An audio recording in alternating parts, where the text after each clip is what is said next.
আসসালামু আলাইকুম। বাংলাদেশের সর্ববৃহৎ অনলাইন প্ল্যাটফর্ম বিদ্যাবাড়ির ডিজিটাল ক্লাসরুম থেকে আমি আপনাদের সাথে আছি ফুজাইল রহমান। আশা করছি আপনারা সবাই ভালো আছেন। আমাদের বিদ্যাবাড়ির রেকর্ড ক্লাসগুলো হচ্ছে এমন যে আমরা মূলত যে ক্লাসগুলো সচরাচর নিয়ে থাকি ঠিক একই ধরনের। আপনি আমাদের রেকর্ড ক্লাসে শুধু কথা বলতে পারতেছেন না আমার সাথে, আর হচ্ছে আমাদের লাইভ ক্লাসগুলোতে কথা বলতে পারেন। ইনস্ট্যান্ট কোনো সমস্যা হলে সেই সমস্যাগুলো সমাধান আমরা দিতে পারি, আর রেকর্ড ক্লাসে এই সমস্যার সমাধানগুলো দিতে পারি না। এতটুকু ডিফারেন্স। তবে হ্যাঁ, কিছু প্রশ্ন জানার থেকে স্যার এটা আমি একজ্যাক্টলি বুঝতেছি না, এটা কেন এমন হলো, ঠিক এই জাতীয় বিষয়াবলীর জন্য আমাদের লাইভ ক্লাসগুলো গুরুত্বপূর্ণ। তবে আশা করি আপনারা সবাই আমাদের লাইভ ক্লাসে যুক্ত ছিলেন, আর শুধুমাত্র আজীবন রেকর্ড পাওয়ার জন্য এই আমাদের আজকের এই ক্লাসগুলো। সিনিয়র শিক্ষক, বাংলা ভাষা ও সাহিত্য বিভাগ, বিদ্যাবাড়ি। আজকে আমরা আলোচনা করব বাংলা ভাষার উদ্ভব, ক্রমবিকাশ, বাংলা ভাষার রীতি ও বিভাজন, বাংলা লিপি, ব্যাকরণ ও বাংলা ব্যাকরণের আলোচ্য বিষয়, ধ্বনি ও বর্ণ, ধ্বনি পরিবর্তন। আমাদের আজকের ক্লাস থেকে সবচেয়ে বেশি গুরুত্বপূর্ণ হচ্ছে ধ্বনি ও বর্ণ, ধ্বনি পরিবর্তন। এটা আমাদের আজকের ক্লাসের সবচেয়ে গুরুত্বপূর্ণ একটি বিষয়। তাহলে চলুন আমরা আজকে আলোচনা শুরু করব ধ্বনি ও বর্ণ দিয়ে। ধ্বনি কাকে বলে? আমরা যখন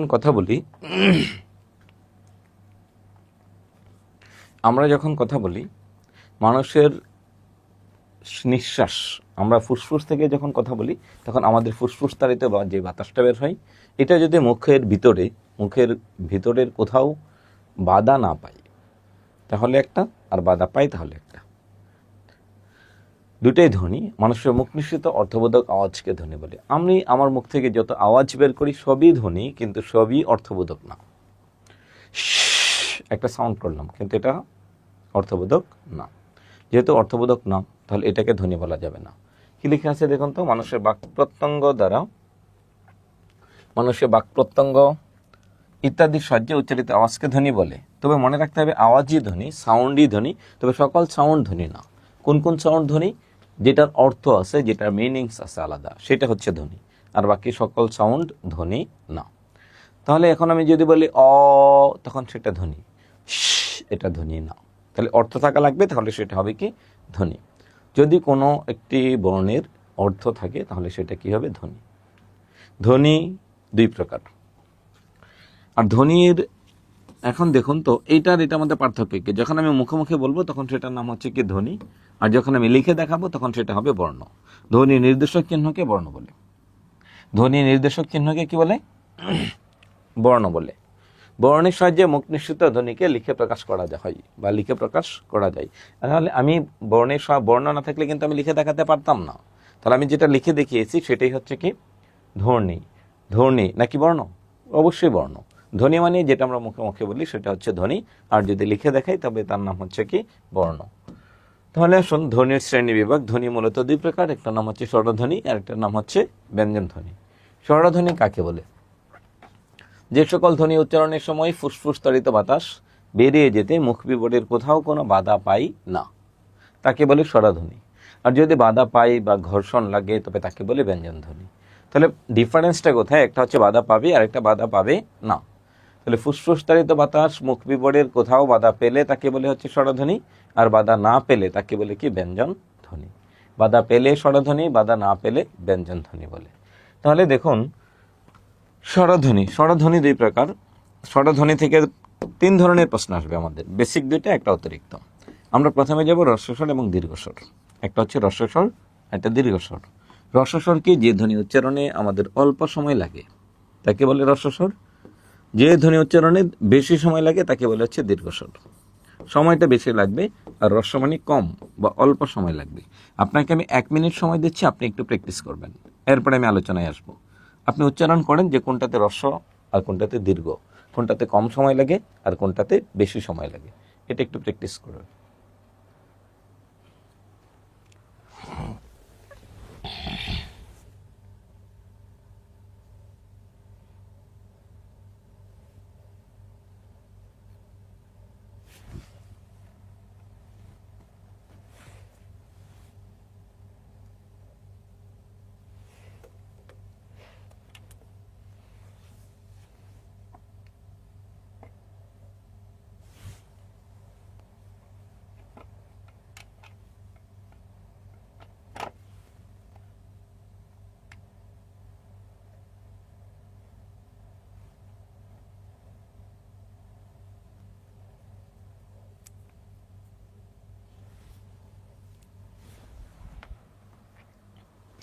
তাহলে আপনি কি দেখতে পেলেন, যে ধ্বনি উচ্চারণের সময় অল্প সময় লাগে তাকে রস্বস্বর বলে, যদি অল্প সময় লাগে। অ, আ, ই, ই, উ, উ, রি। রি এর সাথে তাহলে বেশি সময় লাগে কোনটাতে? বাংলায় একটি দীর্ঘ স্বর ছিল, আপনারা কেউ কি দেখেছেন কিনা? রি এর নিচে রি কার, এটা এরকম একটা বর্ণ ছিল যেটাকে বলা হতো লি। এরকম একটা বর্ণ ছিল যেটাকে বলা হতো দীর্ঘ লি। দীর্ঘ লি, এটাকে বলা হতো কি? রস্ব লি। একটা হচ্ছে রস্বলি, একটা হচ্ছে দীর্ঘ লি। এরকম কিছু বর্ণ ছিল বাংলায়, এখন এগুলোর ব্যবহার নেই। একটা বর্ণ ছিল অং, একটি বর্ণ ছিল অ, এই টাইপের বেশ কিছু স্বরধ্বনি ছিল, কিন্তু এখন এগুলোর ব্যবহার নেই। তাহলে যে ধ্বনি উচ্চারণে কম সময় লাগে, রি, রি, যদি বেশি সময় লাগে তবে তাকে বলে দীর্ঘ স্বরধ্বনি, আর যদি কম সময় লাগে তবে তাকে বলে হ্রস্ব স্বরধ্বনি। আপনার পরীক্ষায় আসবে হ্রস্ব স্বরধ্বনি কয়টি? 4টি। অথবা নিচের কোনটি হ্রস্ব স্বরধ্বনি নয়? কোনটি হ্রস্ব স্বরধ্বনি অথবা নিচের কোনটি হ্রস্ব স্বরধ্বনি নয়? এই দুইটা প্রশ্ন, দুইটা ধরনের প্রশ্ন আসবে। 1, 2, দীর্ঘ স্বরধ্বনি। দীর্ঘ স্বরধ্বনি কাকে বলে? যে ধ্বনি উচ্চারণে আমাদের বেশি সময় লাগে তাকে বলে দীর্ঘ স্বরধ্বনি। শেষ, এই 7টা ধ্বনি মনে রাখবো, ওই 4টার বাইরে যা আছে বাকি সব দীর্ঘ। একটা মনে রাখলেই আরেকটা ক্লিয়ার হয়ে যাবে। একটা হচ্ছে হ্রস্ব স্বর, আর একটা নাম হচ্ছে দীর্ঘ স্বর। এরপরে আসুন মৌলিক স্বরধ্বনি, মৌলিক স্বরবর্ণ, যৌগিক স্বরবর্ণ, যৌগিক স্বরধ্বনি। আমরা প্রথমে ক্লিয়ার করব বর্ণ এবং ধ্বনি। বর্ণ মানে লিখে প্রকাশ করা যায়, আর ধ্বনি মানে লিখে প্রকাশ করা যায় না, মুখে মুখে বলতে হয়। ধ্বনি মানে আর বর্ণ মানে কি? ধ্বনি মানে লিখে প্রকাশ করা যায় না, মুখে মুখে বলতে হয়। আর বর্ণ মানে মুখে মুখে বললে হবে না, লিখে দেখাতে হবে, এতটুকুই। মৌলিক মানে যাকে ভাঙা বা বিশ্লেষণ করা যায় না তাকে বলে মৌলিক। এটা আমরা সবাই বুঝি, অঙ্কের ক্ষেত্রে যদি বলি, গণিতে সেটাও বুঝি, বাংলার ক্ষেত্রেও বুঝি। এরপরে যদি অন্য কোনো বিষয় আসে, মৌলিক রং কয়টি? হ্যাঁ, আসল, আসমানি, সবুজ, লাল। কেন? যে এটাকে ভাঙা বা বিশ্লেষণ করা যায় না। তাহলে দেখুন, মৌলিক স্বরবর্ণের সংখ্যা 6টি। এই 6টা বর্ণকে যখন আমরা লিখি তখন এই 6টা বর্ণকে ভাঙা বা বিশ্লেষণ করা যায় না। যেহেতু এই 6টি বর্ণকে ভাঙা বা বিশ্লেষণ করা যায় না, তাই এই 6টি বর্ণকে বলে মৌলিক স্বরবর্ণ। আর এই 6টাকে যখন আমরা লিখে প্রকাশ করতে চাই তখন এই 6টাকেই বলে মৌলিক স্বরধ্বনি। যদি লিখে প্রকাশ করি তবে তাকে কি বলে? মৌলিক স্বরধ্বনি। এখন এই 6টাকে যখন লিখে দেব তখন সেটা বর্ণ, মুখে মুখে বললে ধ্বনি। তাহলে আমরা দেখুন এখানে অতিরিক্ত একটা ধ্বনি আছে, 7টি আর 6টি। অতিরিক্ত কোনটা? এই ধ্বনিটা কিন্তু আপনারা কখনো দেখছেন কিনা কোনো শব্দের মধ্যে লেখা? যেমন আমি একটা শব্দ লিখে একটু দেখাচ্ছি, এরকম কোনো শব্দ কি আপনি কখনো দেখছেন? এরকম কখনো কোনো শব্দ ছিল না, এরকম কখনো কোনো শব্দই ছিল না। লেখা, এরকম কখনো শব্দ নাই, এরকম কোনো বর্ণ আপনি দেখেন নাই। এটার উচ্চারণটা হচ্ছে লেখা। এটা এটা আর এটা উচ্চারণ সেম, লেখা, লেখা, লেখা, লেখা, লেখা, লেখা, লেখা, লেখা, উচ্চারণ হবে। তাহলে দেখুন, এই ধ্বনিটাকে বাংলায় সর্বপ্রথম যিনি রূপ দিয়েছেন, এটা একটা সময় ছিল না। তার নাম হচ্ছে ভাষাবিদ আব্দুল হাই স্যার। ভাষাবিদ আব্দুল হাই স্যার, আব্দুল হাই, ভাষাবিদ আব্দুল হাই স্যার। উনি ঢাকা বিশ্ববিদ্যালয়ের বাংলার অধ্যাপক ছিলেন, ডিপার্টমেন্টের চেয়ারম্যান ছিলেন। এবং তিনি যে বইয়ের মধ্যে এটা আলোচনা করেছেন তার নাম হচ্ছে ধ্বনি বিজ্ঞান ও বাংলা ধ্বনিতত্ত্ব। ধ্বনি বিজ্ঞান ও বাংলা ধ্বনিতত্ত্ব, ধ্বনি বিজ্ঞান ও বাংলা ধ্বনিতত্ত্ব, বাংলা ধ্বনিতত্ত্ব, ধ্বনি বিজ্ঞান ও বাংলা ধ্বনি তত্ত্ব, ধ্বনি বিজ্ঞান ও বাংলা ধ্বনি তত্ত্ব। তাহলে এখানে মূল বিষয়টা খেয়াল করুন, ধ্বনি বিজ্ঞান ও বাংলা ধ্বনি তত্ত্ব। এখানে একটা বিষয় খেয়াল করবেন। তাহলে মূলত যে বিষয়টি আমরা আলোচনায় যাব সেই বিষয়টা হচ্ছে মৌলিক স্বরবর্ণ এবং মৌলিক স্বরধ্বনি। যেটা আসলে আশা করি ক্লিয়ার হয়েছেন। যৌগিক মানে কি? যাকে ভাঙা বা বিশ্লেষণ করা যায় তাকে আমরা কি বলি? যৌগিক বলি। যেমন ওই এবং ও, যৌগিক স্বরবর্ণের সংখ্যা 2টি। একটা হচ্ছে ওই, একটা নাম হচ্ছে ও।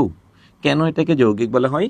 যে ওই উচ্চারণ করতে আমার 2টি বর্ণের প্রয়োজন, অ আর ই, ওই। আর ও উচ্চারণ করতেও 2টি বর্ণ প্রয়োজন, একটা হচ্ছে অ, একটা হচ্ছে উ। তাহলে দেখুন তো, এই ও এবং হচ্ছে এই ওই, এই দুটো উচ্চারণ খেয়াল করুন। ওই, ওই, ওই, ওই, ও, ও, ও, ও, ও, ও। ও এর উচ্চারণে 2টি বর্ণ, ওই এর উচ্চারণে দুটি বর্ণ, ওই এর উচ্চারণে দুটি বর্ণ এবং ও এর উচ্চারণে দুটি বর্ণ। অর্থাৎ ওই এবং ও কখনোই দুটি বর্ণ ছাড়া আপনি উচ্চারণ করতে পারবেন না।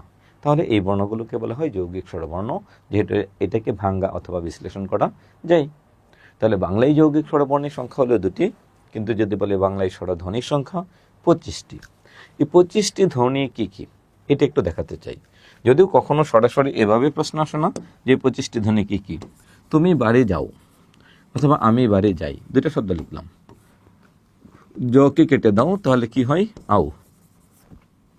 জকে কেটে দিলে কি হয়? আই। তাহলে এখানে দুইটা শব্দ খেয়াল করুন, একটা হচ্ছে আও, একটা হচ্ছে আই। তাহলে আও দুইটা স্বরধ্বনি মিলে একটা ধ্বনি, আই দুইটা ধ্বনি মিলে একটা ধ্বনি। তাহলে দেখুন, যেহেতু আই, আ, ই, আ, উ, একটা শব্দ থেকে যখন ভাঙ্গার পরও দুইটা মিলে, দুইটা বর্ণ মিলে, দুইটা ধ্বনি মিলে একটা ধ্বনি হয়, তাকে বলে যৌগিক স্বরধ্বনি। এমন ধ্বনির সংখ্যা হচ্ছে 25টি। তাহলে দেখুন তো, চলুন আমরা একটু দেখতে চাই স্রেফ আমাদের প্রশ্ন নিবন্ধনে কি কি আসছে এখান থেকে এবং কিভাবে আসতে পারে। বাংলায় মৌলিক স্বরবর্ণের সংখ্যা কয়টি? 1, অথবা নিচের কোনটি মৌলিক স্বরবর্ণ, অথবা নিচের কোনটি মৌলিক স্বরবর্ণ নয়। ঠিক সেম একইভাবে কোনটি মৌলিক স্বরধ্বনি, কোনটি মৌলিক স্বরধ্বনি নয়, কোনটি যৌগিক স্বরধ্বনি, কোনটি যৌগিক স্বরধ্বনি নয়।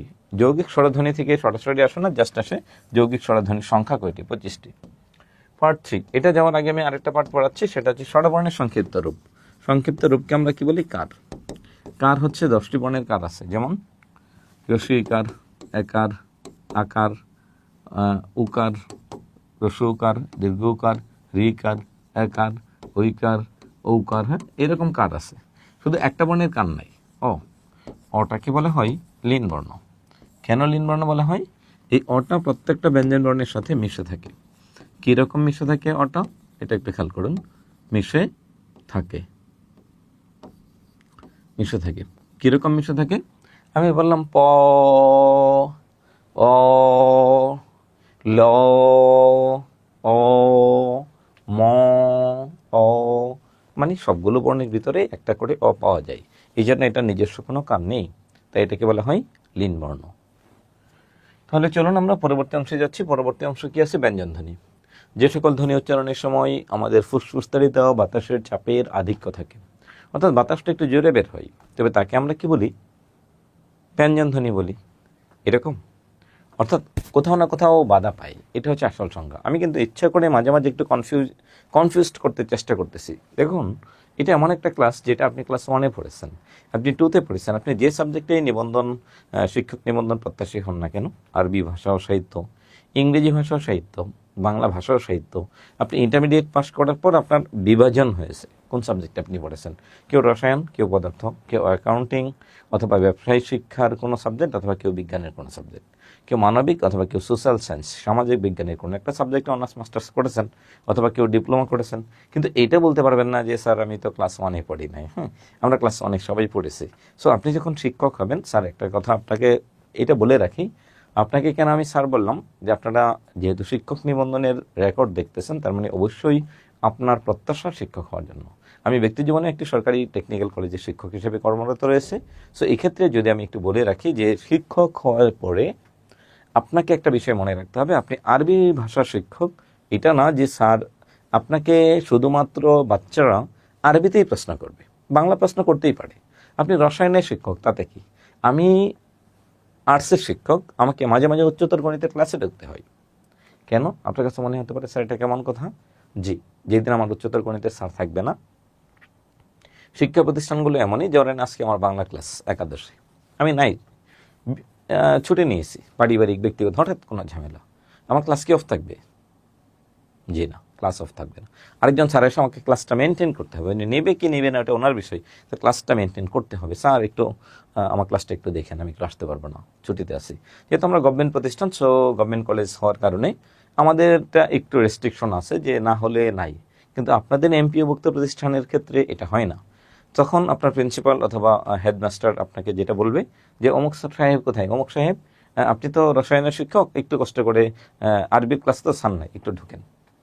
আমি জানি, উনিও জানে আপনি আরবি পড়াতে পারবেন না, কিন্তু আরবি কোর্সটা তো আপনার দেখা রাখতে পারে, তখন একটা ছেলে আপনাকে বাংলা প্রশ্ন করতেই পারে।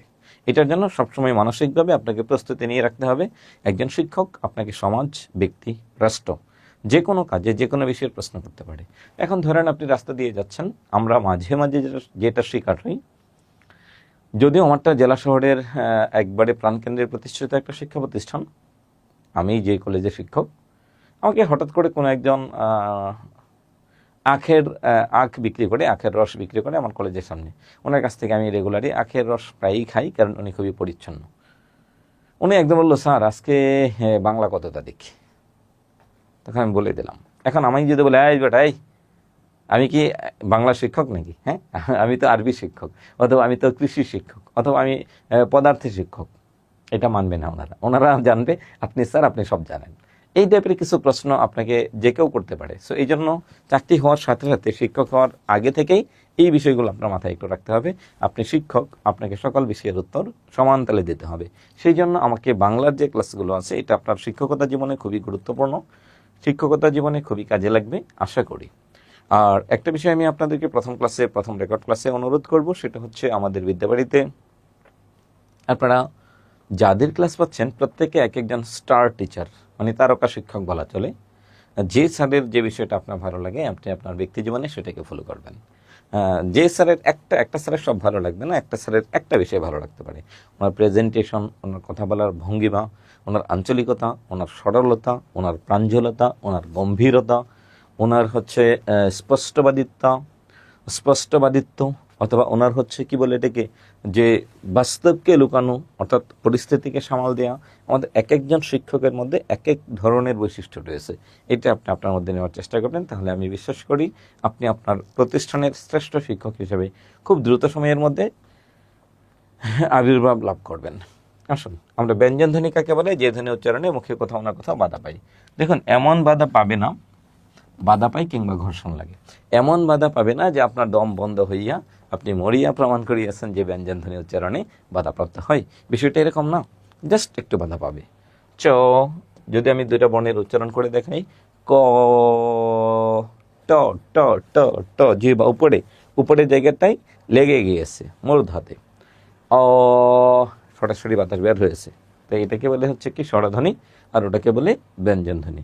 একটা হচ্ছে স্বরধ্বনি, আর এটার নাম হচ্ছে ব্যঞ্জন ধ্বনি। তাহলে আমরা প্রথমে যাব, চলুন কি পড়বো আমরা? বর্গীয় বর্ণ। বর্গীয় বর্ণ কোনগুলো? ক থেকে ম পর্যন্ত এই বর্ণগুলোকে বলা হয় বর্গীয় বর্ণ। ক থেকে ম, এদেরকে বলা হয় বর্গীয় বর্ণ অথবা স্পর্শ বর্ণ। ক থেকে ম পর্যন্ত বর্ণগুলিকে বলা হয় বর্গীয় বর্ণ অথবা স্পর্শ বর্ণ। বর্গীয় বর্ণ অথবা স্পর্শ বর্ণ বলা হয়। তাহলে দেখুন, কেন বর্গীয় বর্ণ বলা হয়? এদিকে 5, এদিকে 5, এদিকে 5, এদিকে 5, যার 4 বাহু সমান, আমরা তাদেরকে বলি বর্গীয় বর্ণ। যেই বর্ণগুলোকে আমরা 25টা ক থেকে ম পর্যন্ত যে 25টা বর্ণ বলি, এদেরকে বর্গীয় বর্ণ কেন বলা হয়? এদেরকে যখন আমরা ভাগ করি, চতুর্দিকে সমান করে বর্ণ আছে, তাই এদেরকে বলা হয় বর্গীয় বর্ণ। আমরা প্রথমেই বর্গীয় বর্ণের শেষ সারিটাকে বাদ দিয়ে দেব। এটাকে বলা হয় নাসিক্য বর্ণ। নাসিক্য মানে কি? যে ধ্বনি উচ্চারণে নাক দিয়ে বাতাস বের হয়, যে ধ্বনি উচ্চারণে নাক দিয়ে বাতাস বের হয় তাকে বলে নাসিক্য বর্ণ। যে ধ্বনি উচ্চারণে নাক দিয়ে বাতাস বের হয় তাকে বলে নাসিক্য বর্ণ। নাক দিয়ে বাতাস বের হয়, যেমন ম, ম এর উচ্চারণটা কি হবে? ম ম, ন ন, ম ম ম ম, উচ্চারণটা মনে রাখবেন নাক দিয়ে হবে। ম ম ম ম, ন ন, দন্তান্ন, মূর্ধন্য এরকম বলা যাবে না, উচ্চারণটা হচ্ছে জাস্ট ন, অ ইয়, ন ন ম, ন ন ম, জাস্ট নাক দিয়ে আসবে। এখন আসুন, দন্তান্ন একটা দাঁত থেকে আসলে দন্তান্ন, একটা মূর্ধা থেকে আসে, তাকে আমরা কি বলি? মূর্ধন্য বলি। কিন্তু যেটা দাঁত থেকে আসে তার নাম দন্ত, আর যেটা মূর্ধা থেকে আসে তার নাম মূর্ধা। উচ্চারণে দেখুন, একটা ছেলেও মানুষ, একটা মেয়েও মানুষ। এরপরে আমরা তাকে শ্রেণী বিভাগ করি যে উনি ছেলে, উনি মেয়ে, কিন্তু আসলে দুইজনই মানুষ। তার মানে আসলে দুইটাই নাসিক্য, নাক দিয়ে উচ্চারণ হবে ন ন ন ন, ম ম ম ম ম ম, অ এ। তাহলে যদি নাক দিয়ে বাতাস বের হয় তবে তাকে বলে কি বর্ণ? নাসিক্য বর্ণ। নাসিক্য বর্ণের মধ্যে যে বর্ণগুলো অঘোষ এবং ঘোষ, আমরা এটা একটু দেখতে চাই। অঘোষ বর্ণ কোনগুলো আর ঘোষ বর্ণ কোনগুলো? যে ধ্বনি উচ্চারণের সময় আমাদের স্বরতন্ত্রী অনুরণিত হয় না। আর বাংলা ক্লাসগুলো, ব্যাকরণ ক্লাস করার জন্য আপনার সবচেয়ে সহায়ক গুরুত্বপূর্ণ বই হচ্ছে আমাদের বিদ্যাবাড়ির নতুন সংযোজিত লেকচার শিট, অথবা এটার সাথে আপনি পাশে রাখতে পারেন মনির চৌধুরী স্যারের নবম দশম শ্রেণীর বোর্ড ব্যাকরণ, বাংলা ভাষার ব্যাকরণ। নবম দশম শ্রেণীর বোর্ড ব্যাকরণ, যেটা বাংলা ভাষার ব্যাকরণ, এটাও পড়তে পারেন। তাহলে এখন দেখুন, আমরা যেটা বলতে চাচ্ছিলাম সেটা হচ্ছে অঘোষ এবং ঘোষ বর্ণ। অঘোষ বর্ণ কাকে বলে? যে ধ্বনি উচ্চারণের সময় আমাদের স্বরতন্ত্রী অনুরণিত হয় না।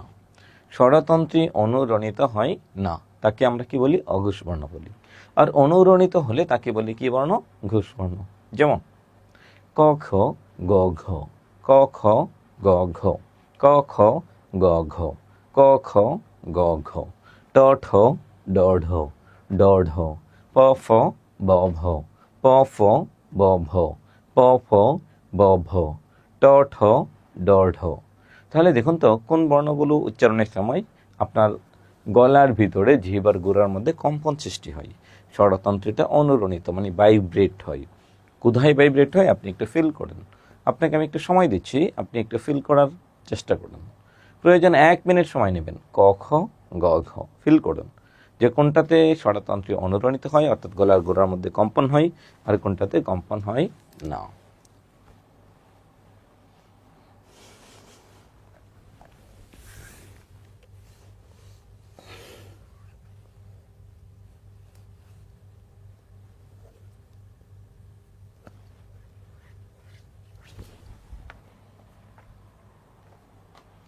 তাহলে অবশ্যই প্রথম দুইটাতে কম্পনের তুলনায় পরের দুইটাতে কম্পন বেশি হয়, তাই প্রথম বর্ণগুলিকে বলে অঘোষ, আর পরের বর্ণগুলিকে কি বলে? ঘোষ বর্ণ বলে। প্রথম বর্ণগুলোকে বলে অঘোষ বর্ণ, আর পরের বর্ণগুলোকে কি বলে? ঘোষ বর্ণ বলে। প্রথম বর্ণগুলোকে বলে অঘোষ, আর পরের বর্ণগুলোকে কি বলে? ঘোষ বর্ণ বলে। তাহলে এখানে আসুন, এখন আমরা যাব যে ধ্বনি উচ্চারণের সময় অল্প প্রাণ এবং মহাপ্রাণ। বাতাসের চাপের আধিক্য থাকে, বাতাসের চাপের আধিক্য এবং স্বল্পতা। চাপের স্বল্পতা থাকলে তাকে বলে অল্প প্রাণ, স্বল্পতা থাকলে অল্প প্রাণ, আর আধিক্য থাকলে মহাপ্রাণ বলে। আধিক্য থাকলে কি হবে? মহাপ্রাণ বলে। আধিক্য থাকলে মহাপ্রাণ, আর স্বল্পতা থাকলে অল্প প্রাণ। তাহলে এক্ষেত্রে আপনি একটা বিষয় খেয়াল করবেন, আপনার মুখ থেকে আমাদের ফুসফুসতারিত যে বাতাসটা আছে, এই বাতাসটা যখন সরাসরি বের হয়, ক খ, ক খ, গ ঘ, গ ঘ, ট ঠ ড ঢ, ট ঠ ড ঢ, প ফ ব ভ, আপনার হাতের তালু মুখ থেকে সামনে রাখবেন, রেখে উচ্চারণ করবেন। তখন যে ধ্বনির উচ্চারণ আপনার হাতের তালুতে বাধাপ্রাপ্ত হয় তাকে বলে মহাপ্রাণ, মানে জোরে বাতাস বের হয়। খেয়াল করবেন, ক খ, কোনটার বাতাস হাতে পান সেটাই মহাপ্রাণ, যেটা বাতাস হাতে না পাবেন সেটা অল্প প্রাণ, সেটা মহাপ্রাণ হবে না। তাহলে অল্প প্রাণ এবং মহাপ্রাণ এই দুইটা বিষয় আপনাকে একটু মনে রাখতে হবে, অল্প প্রাণ এবং মহাপ্রাণ। গ ঘ জ ঝ, তাহলে দ্বিতীয়টার মধ্যে বাতাস জোরে বের হয়, এটাকে বলে মহাপ্রাণ, আর বাতাসের স্বল্পতা থাকলে তাকে বলে অল্প প্রাণ। আর যদি নাক দিয়ে বাতাস বের হয় তবে তাকে বলে কি? নাসিক্য বর্ণ। যদি নাক দিয়ে বাতাস বের হয় তবে সেই বর্ণগুলোকে কি বলে? নাসিক্য বর্ণ বলে। যদি নাক দিয়ে বাতাস বের হয় তবে তাকে বলে নাসিক্য বর্ণ, যদি নাক দিয়ে বাতাস বের হয়। তাহলে এর পরবর্তী অংশে আসুন, এর পরবর্তীতে যাব হচ্ছে তারণজাত বর্ণ। বাংলায় তারণজাত বর্ণ মানে কি? যে ধ্বনি উচ্চারণে মুখের মধ্যে তাড়না সৃষ্টি করে তাকে বলে তারণজাত বর্ণ। এখন যদি বলি তাড়না মানে কি, আমি দুটো শব্দ লিখলাম, একটা লিখলাম বড়, আরেকটা হচ্ছে চোর। তাহলে দেখুন তারণজাত মানে কি আর কম্পনজাত মানে কি? তারণজাত মানে হচ্ছে তাড়না সৃষ্টি করবে, যে ধ্বনি উচ্চারণে মুখের মধ্যে তাড়না সৃষ্টি করে তাকে বলে তারণজাত বর্ণ। তাড়না মানে জিহ্বাটা একটা ঘোরানো দেওয়া, ব ড ব ড ব ড। আর যদি মুখের মধ্যে কম্পন সৃষ্টি করে তবে তাকে বলে কম্পনজাত বর্ণ। কম্পনজাত বর্ণের সংখ্যা একটি। চোর চোর, দেখুন তো আপনি যখন রাস্তাঘাটে চলাফেরা করেন ঠিক তখন যারা চানাচুর বিক্রি করে, হকার, তারা কেমনে উচ্চারণ করে মনে করেন তো? চানাচুর, হ্যাঁ, অনেকগুলো কম্পন দেয়। এত কম্পন আপনার দেওয়ার দরকার নেই, আপনি একটা কম্পন দেবেন, চোর চোর জিহ্বাটা একটু কম্পন দেবে, ভাইব্রেশন করবে, তবে তাকে কি বলে? কম্পনজাত বর্ণ। এখন যদি আপনাকে বলি তিনটাই তো র, এটাও র, এটাও র, এটাও র, কোনটা কোন র? আপনি কি বলবেন? একটা হচ্ছে ডয় শূন্য র, একটা হচ্ছে ঢয় শূন্য র, একটা বয় শূন্য র। আমরা কি এরকম দেই? ড বিন্দু র, ঢ বিন্দু র, প বিন্দু র। এটা ভুল, এটা ভুল, আর এটা কারেক্ট। এটা হচ্ছে বিন্দু, চন্দ্র বিন্দু, ড বিন্দু র, ঢ বিন্দু র, ব বিন্দু র, এরপরে কি আছে? চন্দ্র বিন্দু। শূন্য বলা যাবে না, শূন্যের ভিতরে কি থাকে? ফাঁকা থাকে, আর বিন্দুর ভিতরে কোনো ফাঁকা থাকে না। এটা একটু মাথায় রাখবেন, এটা উচ্চারণটা খেয়াল করবেন। ড বিন্দু র, ঢ বিন্দু র, ব বিন্দু র, ড বিন্দু র, ঢ বিন্দু র, ব বিন্দু র। তাহলে যে ধ্বনি উচ্চারণে মুখের মধ্যে তাড়না সৃষ্টি করে তাকে বলে তারণজাত বর্ণ, আর যদি কম্পন সৃষ্টি করে তবে তাকে বলে কম্পনজাত বর্ণ। কম্পনজাত বর্ণ একটি, ব বিন্দু র, আর তারণজাত বর্ণ হচ্ছে দুইটি, ড বিন্দু র, ঢ বিন্দু র।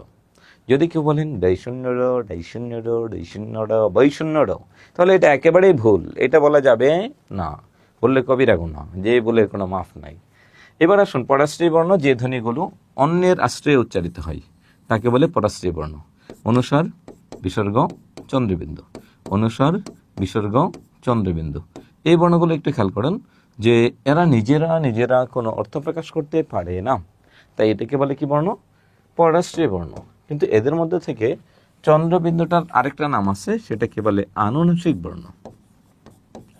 আনুনাসিক। কেন আনুনাসিক বর্ণ বলা হয়? যে এই আনুনাসিক মানিটা কি? যে ধ্বনি নাসিক্য ধ্বনি সৃষ্টিতে সহায়তা করে। নাসিক্য ধ্বনি নাসে, কিন্তু নাসিক্য ধ্বনি সৃষ্টিতে সহায়তা করে।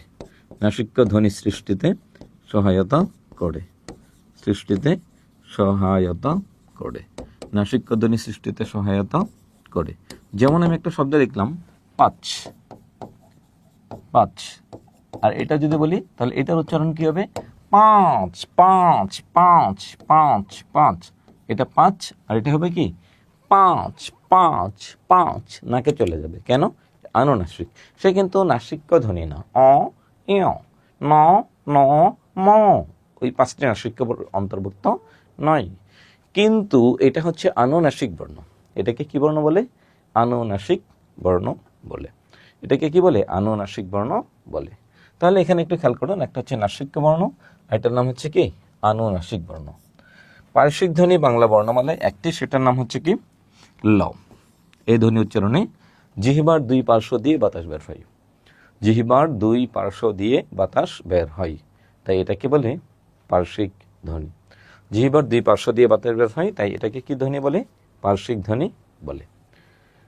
ল, ল, ল।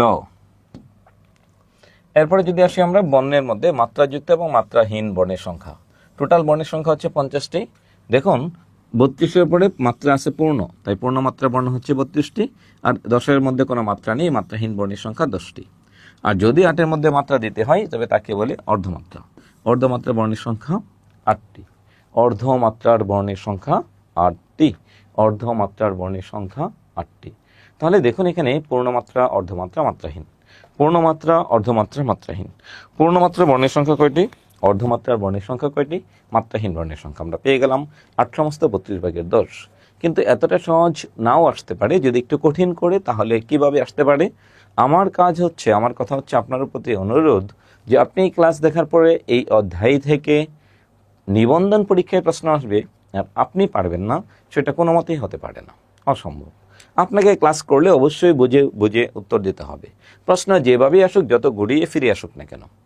তবে মনে রাখবেন, যেহেতু 23 থেকে 24 লক্ষ ছেলেমেয়ে নিবন্ধন প্রিলিমিনারি পরীক্ষায় অংশগ্রহণ করে থাকে, তার মধ্যে থেকে 17তম নিবন্ধনে আমরা দেখতে পাই মাত্র 4 লক্ষ ছেলেমেয়ে, প্রায় 3 লক্ষ সামথিং, 3.25 লক্ষ ছেলেমেয়ে পাশ করেছে প্রিলিমিনারিতে। তার মধ্যে ফেইলের সংখ্যাটা অনেক, ফেইলের সংখ্যাটা অনেক। 23 লক্ষ থেকে যদি 4 লক্ষ পাশ করে 19 লক্ষই ফেল, এরা কারা? আর রিটেনে আমরা যেটা দেখলাম যে 4.25 লক্ষ ছেলে মেয়ে থেকে 1.25 লক্ষ ছেলে মেয়ে পাশ করেছে, 3 লক্ষই বাদ। তার মানে এতটা সহজ না। এই 1.25 লক্ষ ছেলে মেয়ে থেকে ভাই ভাই আরো 3 ভাগের 1 ভাগ বাদ পড়ে যাবে। তার মানে হয়তো 50,000 প্লাস মাইনাস ছেলে চাকরি পাবে। সো আপনি আপনার প্রত্যাশা কি? আমি জানি এখানে পাশ করা অনেক সহজ, 40 পেলেই পাস। আপনি যদি একটু সিরিয়াসলি বাংলা ব্যাকরণের ক্লাসগুলো দেখেন, আমি আশাবাদী 25-এর মধ্যে বাংলায় 20 আপনি অবশ্যই উঠাতে পারবেন। একটু মনোযোগী হয়ে ক্লাসগুলো দেখার চেষ্টা করবেন। আমরা স্বর এবং ব্যঞ্জনবর্ণে আলাদা করব।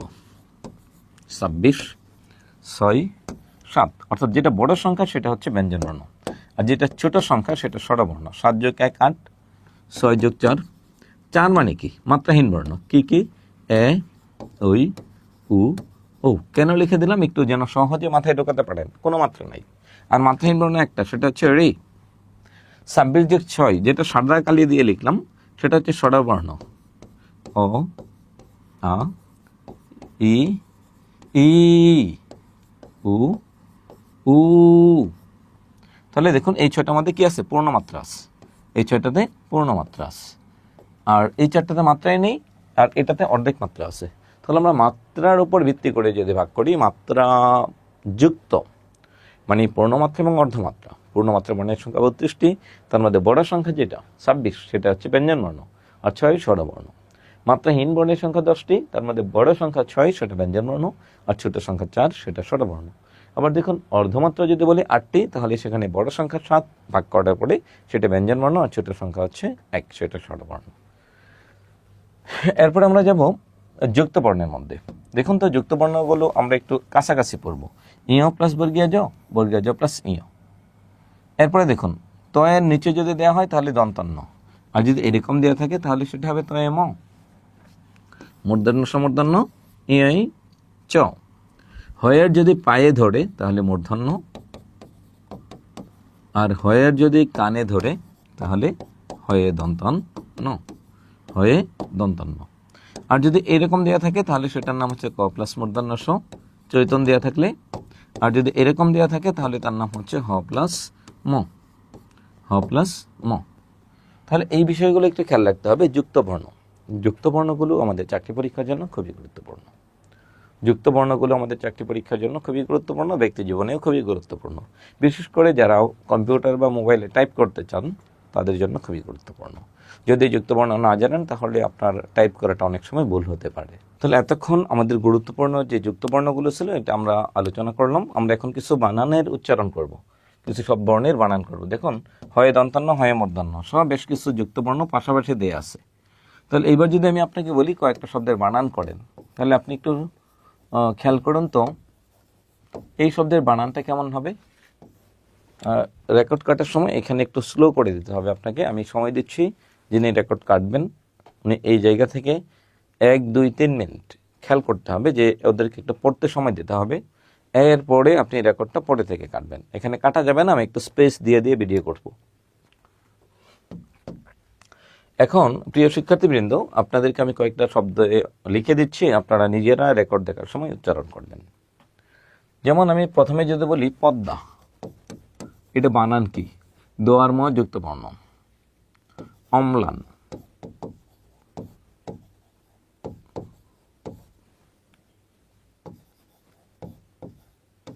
স্বল্প, স্নান। আপনার কাছে মনে হতেই পারে কি সহজ স্যার, এটাও কি বানান জিজ্ঞাসা করতে হয়? জি, আপনি অলরেডি কি বানান করেছেন দেখেন তো। পদয় মায়াকার পদ্মা, স্বর অম হইল একার দন্ত অম্লান, দন্ত শৈব হইল এই স্বল্প, দন্ত শয় নয় একার দন্ত স্নান। হয় নাই। এটার উচ্চারণটা হচ্ছে পদয়ে ম ফলা আকার পদ্মা, মটা যুক্ত হয়ে নিচে আসছে। স্বর অময়ে ল ফলা আকার দন্তান্ন অম্লান, দন্তার শয়ে ব ফলা লয় পয় সংযুক্ত স্বল্প, দন্তার শয়ে ন ফলা আকার দন্তান্ন স্নান। আরো দুটা ফলা আছে, একটা হচ্ছে বহিষ্কার বি দয় জ ফলা আকার বিদ্যা, গয় র ফলা হ মূর্ধন্য গ্রহণ। তাহলে দেখুন আমরা কি করলাম, ব্যঞ্জন বর্ণের সংক্ষিপ্ত রূপকে বলে ফলা। ফলা আছে কয়টি? ফলা আছে 6টি। ব্যঞ্জন বর্ণের সংক্ষিপ্ত রূপ হচ্ছে ফলা। ফলা আছে কয়টি? 6টি ফলা আছে। কি কি ফলা? মজার লবণ, ম জার ল ব ন। তাহলে এই 6টা বর্ণ মনে রাখবেন, ম ম জ র ল ভ ন। এই 6টা বর্ণ যখন কোনো একটা শব্দে যুক্ত হয়ে আসবে, যুক্ত হয়ে আসার ক্ষেত্রে যদি নিচে আসে তাহলে অবশ্যই ফলা বলতে হবে, এবং ফলা বলা ফরজ, বাধ্যতামূলক। বলতেই হবে। ফলা বলা ফরজ বলতেই হবে। তার মানে হচ্ছে এই ক্ষেত্রে ফলা না বললে উচ্চারণ ভুল। তাহলে যদি আপনাকে এখন বলি এই কয়টা শব্দের বানান করেন, তাহলে আপনি কি বানান করবেন? বিজ্ঞান, অপরাহ্ন, সায়াহ্ন, এটা আপনার কাজ, এটা আমি উচ্চারণ করে দিব না, আপনি ঠিক করবেন। ব্রাহ্মণ, ক্ষমা, এই শব্দের বানানগুলো আপনি একটু বলবেন। এই বর্ণের নাম বর্গীয় জ প্লাস ইয়া বললে হবে না, ক প্লাস মূর্ধন্য ষ বললে হবে না, এখানে হ প্লাস ম বললেও হবে না। তাহলে এটার উচ্চারণটা কী হবে এটা আপনারা নিজেরা শিখে নেবেন। বৈরসিকার বিজ্ঞ আকার দন্তান্ন বিজ্ঞান, ঠর অপ অপর একার অপরা হয় না ফলে অপরাহ্ন, সদন্তস্বয় একার দন্তস্নয় আকার হয় না ফলা সায়াহ্ন, বৈরফলে আকার হয় ম ফলে মূর্ধন্য ব্রাহ্মণ, ক্ষীয়ময় কর্মা ক্ষমা। এই হচ্ছে আমাদের ধ্বনীয় বর্ণ। আমরা চলুন পরবর্তী অংশে যাচ্ছি। ধ্বনীয় বর্ণের পরে যাব হচ্ছে ভারতে বাংলায় লিপি। আমরা আজকে যে অংশগুলো লিখি বাংলা লিপি, এই বাংলা লিপিটা আসছে কোথা থেকে? আমাদের লিপির মধ্যে প্রাচীন লিপি দেখবেন হচ্ছে ভারতীয় লিপি। পৃথিবীতে আন্তর্জাতিকের ক্লাসে স্যার আপনাদেরকে অনেকগুলো সভ্যতা পড়াবে। প্রাচীন সভ্যতার মধ্যে অন্যতম সভ্যতা হচ্ছে মেসোপটেমিয়া সভ্যতা। এখানে 4টা ভাগে বিভক্ত ছিল: সুমেরীয় সভ্যতা, বেবিলনীয় সভ্যতা, এসিরীয় সভ্যতা, ক্যালদীয় সভ্যতা। এখান থেকে আমরা লিখন লিপির একটা উদ্ভব পাই। প্রাচীন মিশরীয় সভ্যতায় লিখন লিপি পাই, গ্রিক সভ্যতায় লিখন লিপি আছে, ইনকা সভ্যতায় লিখন লিপি আছে, মাচু পিচ্চু সভ্যতায় লিখন লিপি আছে, ফিনিশীয় সভ্যতায় লিখন লিপি আছে, সিন্ধু সভ্যতার মধ্যেও লিখন লিপি আছে। প্রাচীনকালে আমরা যে লেখাগুলো লিখি কোনটা ডান দিক থেকে হবে আর কোনটা বাম দিক থেকে হবে, এই ধারণাটাই হচ্ছে আমাদের লিপি। এই লিপিটা প্রথমত 2 প্রকার, একটা নাম হচ্ছে কি ব্রাহ্মী লিপি, একটা নাম হচ্ছে খরুষ্ঠী লিপি। ব্রাহ্মী মানে বাম দিক থেকে লেখা হয়, তাকে বলে ব্রাহ্মী, যেমন আমরা বাংলা লিখছি। আর খরুষ্ঠী, যেমন আমি একটা আরবি শব্দ লিখে দিচ্ছি, যত মুসলিম ছেলেমেয়ে আছেন বাংলাদেশের ইসলাম ধর্মাবলম্বী সবাই কিন্তু এই শব্দটা লিখতে পারে। অন্য কিছু লিখতে পারুক আর না পারুক, আরবি এই শব্দটা কিন্তু আমরা খুব ভালো করে লিখতে পারি। তাহলে আল্লাহ যে শব্দটা আছে আমি এটা ডান দিক থেকে লেখা শুরু করেছি, এটাকে বলে খরুষ্ঠী। এখন এই টাইপের যতগুলো ভাষা আছে খরুষ্ঠীটা হচ্ছে ডান দিক থেকে লেখা হবে। এখন আসুন, এই ব্রাহ্মী লিপির 3টা রূপ ছিল: সারদা, নাগর, কুটিল। সারদা, নাগর, কুটিল। আমরা দেখতে পাই এই সারদা এবং নাগর এই দুটো আমাদের এই অঞ্চলের না, আর কুটিল হচ্ছে আমাদের এই অঞ্চলের ভাষা, পূর্ব ভারতীয় লিপি কুটিল, আর কুটিল থেকে আসছে বাংলা ভাষা। আপনার পরীক্ষা প্রশ্ন আসবে বাংলা লিপি আসছে কোথা থেকে? কুটিল লিপি থেকে। কুটিল লিপি আসছে কোথা থেকে? ব্রাহ্মী থেকে। ব্রাহ্মী আসছে কোথা থেকে? ভারতীয় লিপি থেকে। এতটুকু আপনার জানা দরকার বাংলা লিপির উৎস কি। এখন যদি আসি বাংলা ভাষার রীতি বিভাজন, আমাদের বাংলা ভাষায় এই রীতিগুলো কী কী দেখুন। একটা হচ্ছে লৈখিক, একটা নাম হচ্ছে কি মৌখিক। 2টা রীতি আছে। আমরা কোনো কিছু লিখে প্রকাশ করতে পারি, কোনো কিছু বলে প্রকাশ করতে পারি। লৈখিক রীতি 2টা রূপ, একটা হচ্ছে সাধু, একটা হচ্ছে চলিত। আবার দেখুন মৌখিক লিপিরও 2টা রূপ আছে, একটা হচ্ছে চলিত, একটা হচ্ছে আঞ্চলিক। এই আঞ্চলিক লিপির অপর নাম হচ্ছে উপভাষা, অথবা যেটাকে আমরা বলি ডায়ালেক্ট। ডায়ালেক্ট অথবা উপভাষা। আঞ্চলিক লিপি সেটাকে আমরা কি বলি? ডায়ালেক্ট অথবা উপভাষা। যেমন বাংলাদেশে অনেকগুলো উপভাষা রয়েছে, যেমন ময়মনসিংহ অঞ্চলের উপভাষা আপনি কিরম আসুন, হ্যাঁ, বালা আসুন, আপনি খাইছুন, হ্যাঁ, আপনি ঘুমাইছুন, হ্যাঁ, এই টাইপের 1-2 আলিফ লম্বা করে শুন, আইসুন, গেছুন, খাইছুন। এখন আমার পোস্টিং হচ্ছে নেত্রকোনা জেলায়। ওখানকার মানুষের উপভাষা কি? ওরা জীবনেও কখনো খ বলে না। খকে ওরা আঞ্চলিক ভাষায় ডায়ালেক্ট তারা ক বলে। কেমন ক বলে? তোরে একবারে খবর করে ছাড়বো, এটাকে তারা বলবে তোরে একবারে কবর করে ছাড়বো। খাওয়াকে বলে কাওয়া, এটা তাদের আঞ্চলিকতা, এটাকে বলে উপভাষা। সিলেটের উপভাষাটা কেমন? সিলেটের একটা গান আছে না, আমরা হকগল সিলেটি। সিলেটের ওই খমলার বাগান খিতা খরতা আছেন, কি করতেছেন? এটাকে তারা আঞ্চলিক ভাষায় বলে খিতা খিতা খরতা আছেন, ককে খ বলে। নোয়াখালীর মানুষ পানিকে হানি বলে, তাদের পানি কিন্তু মধু এরকম না, কিন্তু আঞ্চলিক ভাষায় পানিকে হানি বলে, পাগলকে হাগল বলে। এই তুই একটা হাগল হয়ে গেলি, হ্যাঁ। এখন যদি সিলেট চট্টগ্রামে আসেন তাহলে এটার ভাষা আঞ্চলিক বুঝতেই পারবেন না। সিলেটের মানুষ আমারকে হামাক বলে, আমাককে হামাক। রংপুরের মানুষ, রংপুরের মানুষ, ওই যে সাইদ ছেলেটা মারা গেল যখন, তখন তার বাবা বলছিল হামাক সবচেয়ে ভালা ছেলেটারে ওরা মেরে ফেললো, হামাক ভালো চাউলটারে মেরে ফেলেছে। এই যে দেখুন, রংপুরে মানুষরাও বলতে পারে না, তারা আমি অংপুরে পাঠাইছিলাম পড়ালেখা করবার জন্য, এই টাইপের একটা ভাষা, এটা আঞ্চলিক ভাষা। রংপুরকে রংপুরে মানুষ অংপুর বলে, এটা স্বাভাবিক, এটাই হচ্ছে ডায়ালেক্ট, এটা উপভাষা। বগুড়ার মানুষ আমারকে হামারে বলে, এটাও হচ্ছে আঞ্চলিক উপভাষা। যশোর সাতক্ষীরা এরা আতিসি জাতিসি ক্লাসকে কিলাস গ্লাসকে গিলাস এই শব্দগুলো যেহেতু ব্যবহার করে, তাই এটাকেও বলে হচ্ছে আঞ্চলিক ভাষা। আবার যদি আমরা কলকাতার অঞ্চলের ভাষা বলি, সেখানে দেখবেন তালিবস্য, দন্তাস্য, মূর্ধন্যস্য একটাও তারা উচ্চারণ করে না।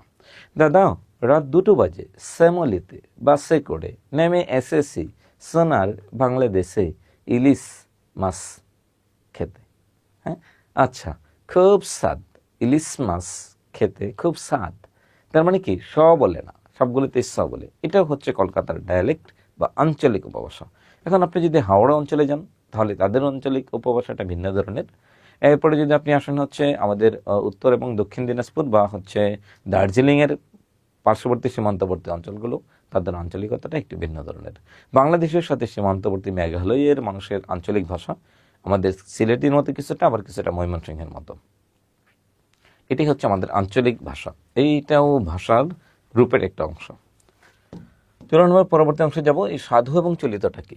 সাধু এবং চলিত অর্থাৎ লৈখিক লিপি যেটা আছে, এই লৈখিক লিপিটা কি? সাধু রীতি হচ্ছে গুরু গম্ভীর, আর চলিত রীতি সরল। এটা হচ্ছে মন্থর, এটা হচ্ছে সাবলীল, এটার পদবিন্যাস পরিবর্তনশীল না, নিয়ন্ত্রিত, আর এটা হচ্ছে পরিবর্তনশীল। এই দুইটা বিষয় একটু মাথায় রাখবেন। শুধু লৈখিক রূপ আছে সাধু, এটা কোনো মুখের কোনো রূপ নাই, এটা লৈখিক ও মৌখিক দুইটাই আছে চলিত রীতিতে। ক্রিয়া ও সর্বনাম ও অনুসর্গ এর পূর্ণরূপ ব্যবহৃত হয়। কোথায়? সাধুতে পূর্ণরূপ, আর চলিততে সংক্ষিপ্ত রূপ ব্যবহৃত হয়। যেমন করিল, ক্রিয়া, শর্ট করেন করল। তাহারা, শর্ট করেন তারা। হইতে, এটাকে শর্ট করেন, এটা একটা অনুসর্গ, হতে থেকে চেয়ে, হ্যাঁ, হইতে থেকে চেয়ে, হইতে থেকে হতে।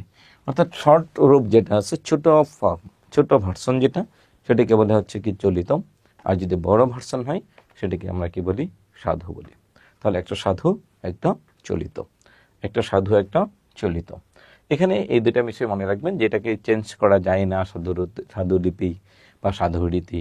চলিত রীতিকে চেঞ্জ করা যায়, এখানে সবগুলো বড় বড় ফর্ম হবে, এখানে সবগুলো ছোট ছোট ফর্ম হবে। তবে এখানে দুইটা শব্দ বারবার পরীক্ষা আসে, যে সাধু এবং চলিত রীতিতে কোন পদের পার্থক্য হয়? সর্বনাম ও ক্রিয়াপদ। তাহারা, তারা, উহারা, ওরা, যাহারা, যারা, করিল, করল, বলিলেন, বললেন, হ্যাঁ, চলিলেন, চললেন, এই টাইপের। অর্থাৎ এই দুইটা শব্দ মনে রাখবেন, অনুসর্গটাও চেঞ্জ হয়।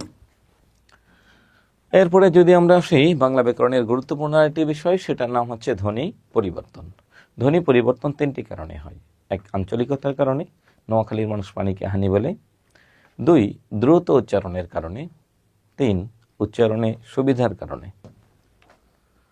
ধ্বনি পরিবর্তন, কখনো ধ্বনি পরিবর্তন আগমন হয়, কখনো লোপ সাধন হয়।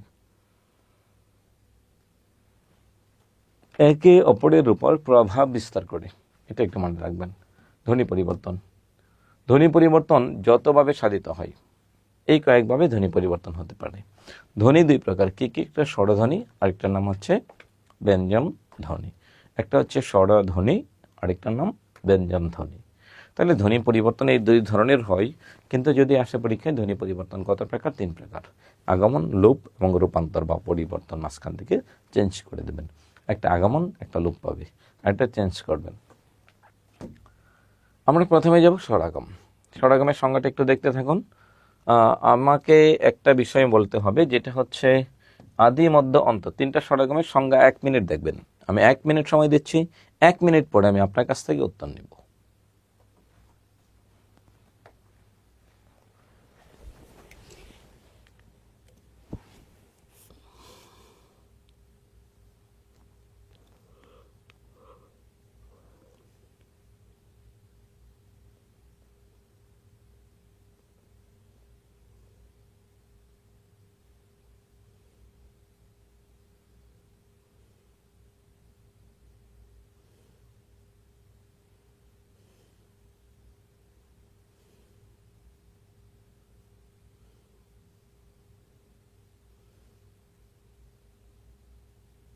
আমরা এই টিআরসি পরীক্ষার গতকাল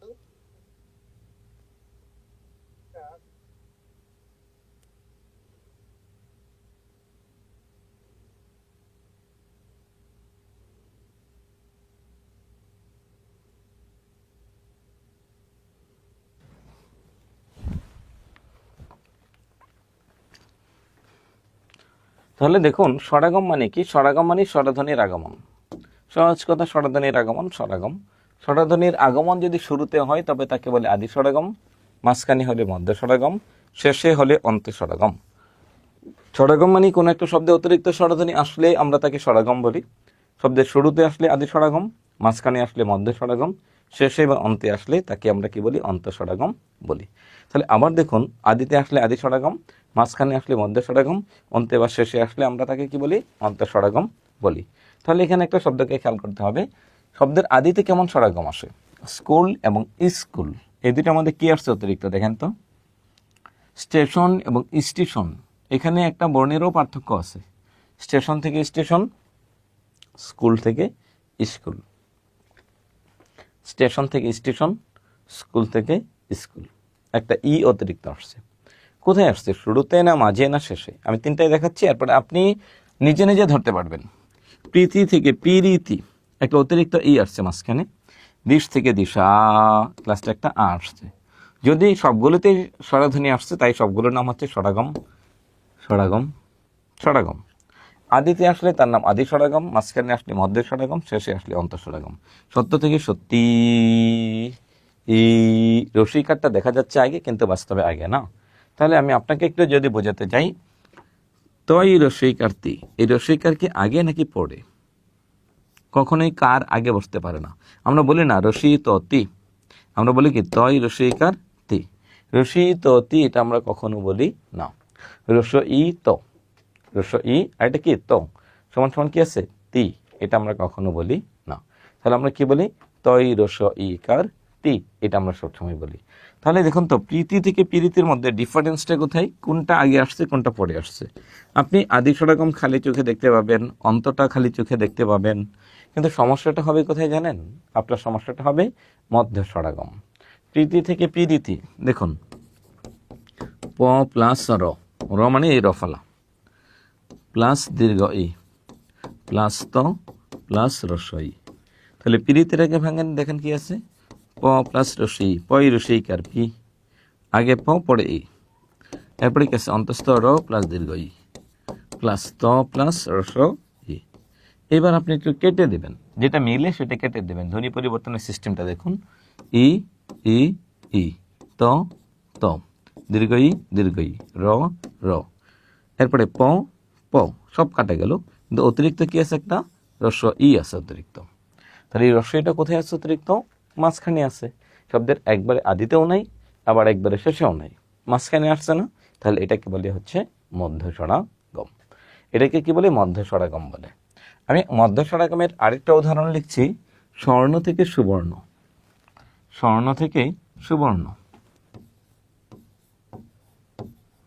স্বর্ণ, এটা আমাদের হচ্ছে নিবন্ধন পরীক্ষা আসছে একবার। স্বর্ণ থেকে সুবর্ণ, এটা একটু মনে রাখবেন, কি স্বর্ণ থেকে সুবর্ণ। পার্থক্যটা কোথায়? স্বর্ণ শব্দটা ভাঙেন, দেখেন কি আছে? দন্তা স প্লাস বফলা প্লাস অন্তস্থ র প্লাস মূর্ধন্য, 1 2 3 4। সুবর্ণ ভাঙেন, দন্তা স প্লাস রস উ প্লাস ব প্লাস অন্তস্থ র প্লাস মূর্ধন্য। এখন একটু কাটেন, কি কি কাটা যায় আর কি কি কাটা যায় না। দন্তস্ব দন্তস্ব, ব ব, র র, ন ন। একটা বর্ণ অতিরিক্ত এখানে আছে, রসৌকার। রসৌকারটা কি শব্দের শুরুতে আছে নাকি মাঝে আছে নাকি শেষে আছে? এখানে আপনাকে আমি একটু বলবো, সেটা আপনাকে একটা বিষয় মনে রাখতেই হবে। সেটা হচ্ছে, যদি কোনো শব্দের শুরুতে আসে তবে তার নাম হচ্ছে আদি স্বরাগম, মাঝে আসে মধ্য স্বরাগম, শেষে বা অন্তে আসে তবে তাকে আমরা কি বলি? অন্ত স্বরাগম বলি। আপনি খেয়াল করবেন যে জাস্ট কোন জায়গাটাতে আছে, শুরুতে আছে নাকি মাঝে আছে নাকি শেষে আছে। যেখানে আসে সেটা সেই স্বরাগম। শুরুতে আসলে আদি, মাঝখানে আসলে মধ্য, শেষে আসলে অন্ত। আবার একটু ভাবুন, কারণ আমার এখানে তিনটার সাথে সাথে আরো তিনটা শেষ হবে অটোমেটিক।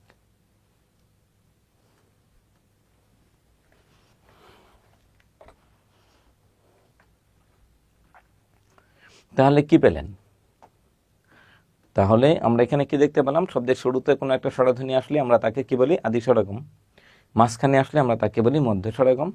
শেষে যদি আসে তবে আমরা তাকে কি বলি? অন্ত স্বরগম। শব্দের আদি মধ্য অন্ত তিনটা বিষয় খেয়াল করবেন, আদি মধ্য অন্ত। যদি শব্দের শুরুতে আসে আদি স্বরগম, মাঝখানে আসে মধ্য স্বরগম, শেষে আসে, তাহলে তার নাম হচ্ছে অন্ত স্বরগম। তাহলে এখানে একটু বিষয় খেয়াল করতে হবে যে আপনার স্বরাগম মানে স্বরধ্বনির আগমন, আর স্বরলোপ মানে কি? স্বরলোপ মানে হচ্ছে স্বরধ্বনি লোপ পাবে। তাহলে স্বরাগমের বিপরীত প্রক্রিয়া হচ্ছে স্বরলোপ।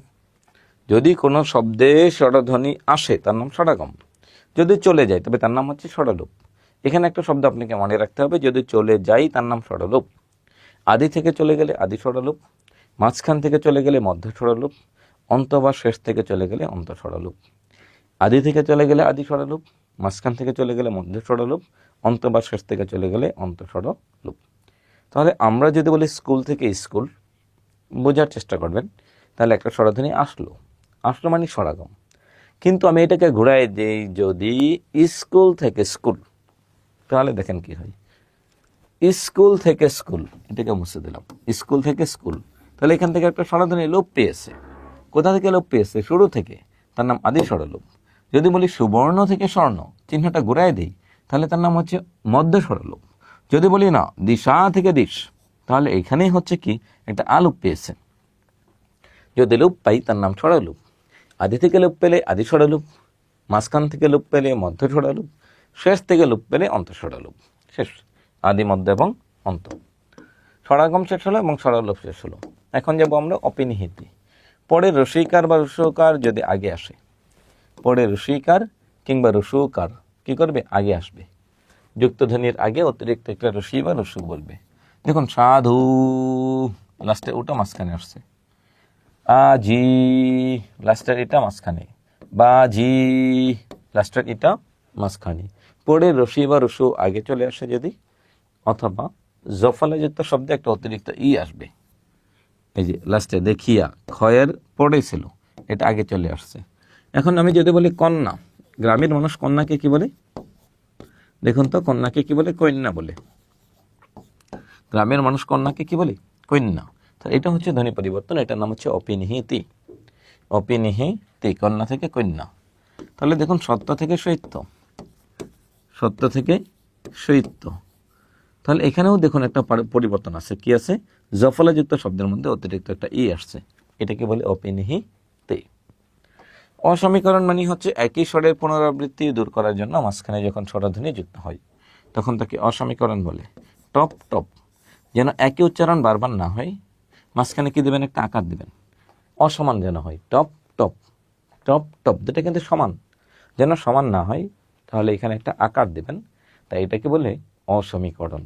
তবে আপনি একটা বিষয় খেয়াল করবেন, যদি কোনো একটা বিষয় মনে হচ্ছে একবারে বুঝতেছি না, ওই রেকর্ডটার ওই অংশটুকু বারবার টেনে টেনে দ্বিতীয় তৃতীয় চতুর্থবার পর্যন্ত দেখবেন, তাহলে আশা করি ক্লিয়ার হবে। ধপ ধপ, একই উচ্চারণ যেন না হয়, মাঝখানে আকার দিয়ে চেঞ্জ করে দিয়েছেন। ধপাধপ, ফটফট থেকে ফটাফট, চটচট থেকে চটাচট, চটচট থেকে চটাচট। তাহলে এখানে একটু খেয়াল করুন, অসমীকরণ মানে অসমান করে দেবেন। স্বরসঙ্গতি, স্বরসঙ্গতি মানে হচ্ছে স্বরধ্বনির মিলকরণ। সংজ্ঞাটা দেখুন তো কিছু বুঝেন কিনা, স্বরসঙ্গতির সংজ্ঞাটা কি পড়ুন। একটি স্বরধ্বনির প্রভাবে শব্দে অপস্বনের পরিবর্তন ঘটলে এটার মানেটা কি?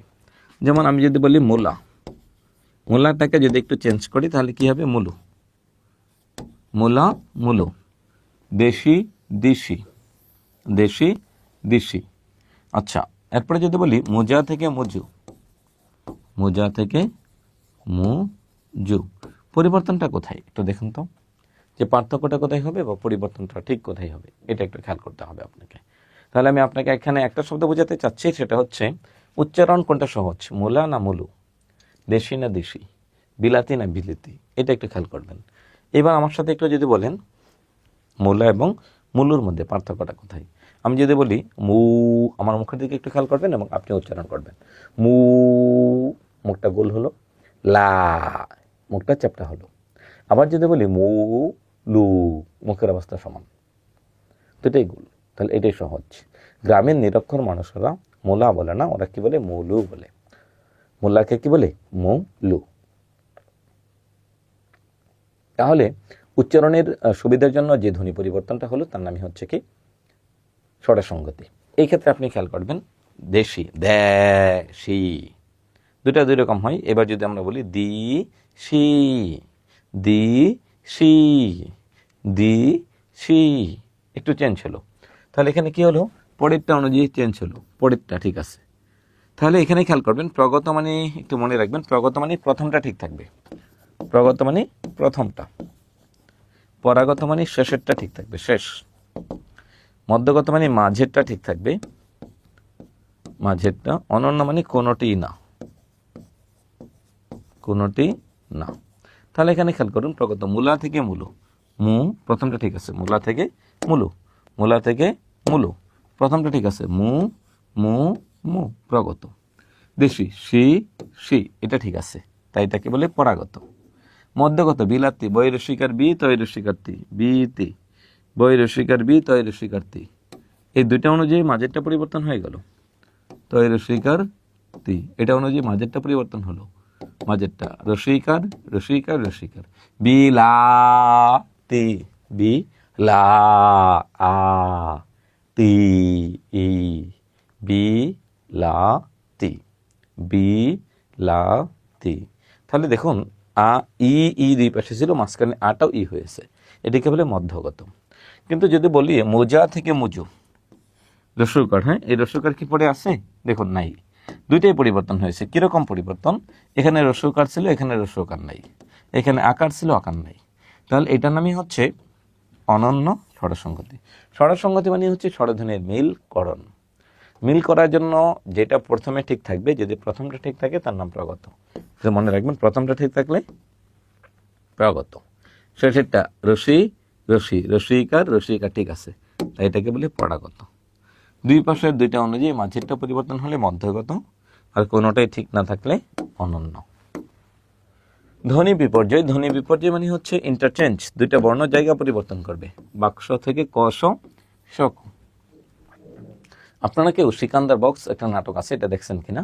দেখলে বুঝতে পারবেন, নাম হচ্ছে বক্স, কিন্তু তারা ডাকে বাস্ক। গ্রামের মানুষ দেখবেন বক্সকে কিন্তু বক্স বলে না, ওরা বক্সকে কি বলে? বাক্স, বাক্স, বাক্স বলে। তাহলে বক্স কস শক, কস শক। অথবা যদি আমি বলি লাফ থেকে ফাল, আগের লটা পড়ে, পরের ফটা আগে আসলো, লাফ কে দেয় আর ফাল কে দেয়? একই তো কাজ, একটা কাজই, তাহলে লাফটা কে দেয় আর ফালটা কে দেয়, এটা একটু মনে রাখবেন। লাফ, মানুষ উন্নত প্রাণী, মানুষ লাফ দিলে লাফ। মানুষ ছাড়া পৃথিবীতে যত প্রাণী আছে সবই তোর প্রাণী। মানুষ ইসলাম ধর্মে আশরাফুল মাখলুকাত, হিন্দু ধর্মে সৃষ্টির শ্রেষ্ঠ জীব, আর অন্য সকল প্রাণী হচ্ছে ইতর প্রাণী। অন্য প্রাণী যদি লাফ দেয় তাহলে তার নাম হচ্ছে ফাল, আর যদি মানুষ লাফ দেয় তাহলে তার নাম হচ্ছে লাফ। আমি লাফ দিলাম লাফ, গরু লাফ দিল ফাল, ব্যাঙে লাফ দিল ফাল, বানরও লাফ দিল ফাল। তবে মনে রাখবেন কেউ যদি আপনাকে বলে এই এত ফাল পারিস কেন, তার সাথে তুলনা করেছে মানুষ নাকি ব্যাঙ, মানুষ নাকি গরু, অর্থাৎ ইতর প্রাণীর সাথে আপনাকে তুলনা করেছে। তা আমরা কিন্তু এই অর্থগুলো একবারই বোঝার চেষ্টা করি না। তাহলে যান আমরা স্বরধ্বনি পরিবর্তন শেষ করে দিলাম, এখন যাব ব্যঞ্জনধ্বনি পরিবর্তন। বিষমী ভবন, বিষমী মানে হচ্ছে অসমী, অসমী মানে অসমান করবেন, বিষমী সমার্থক হচ্ছে অসমী।